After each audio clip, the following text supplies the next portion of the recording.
همه همت من جلب رضای تو بود. جان ناقابلم هر دم به فدای تو بود.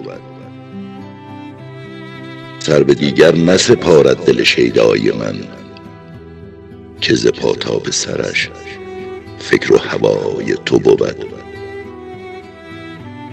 مدح لیلاست اگر ورد زبان مجنون، کار من نیز شب و روز ثنای تو بود. گرچه پیمان بشکستند عموم یاران، دل من خوش به یکی عهد و وفای تو بود. گر خدا لطف کند یا نکند حرفی نیست، سخن من همه از لطف و صفای تو بود. چشم و گوشی اگرم نیست ندارم گله ای، در ملکوت تنم نقش و نوای تو بود.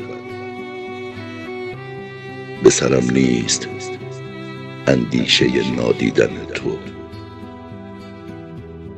به سرم نیست اندیشه نادیدن تو. همه فکر من از بهر لقای تو بود. روی بر قبله چو آرم رخ تو میبینم، گوش من وقت اذان مست صدای تو بود.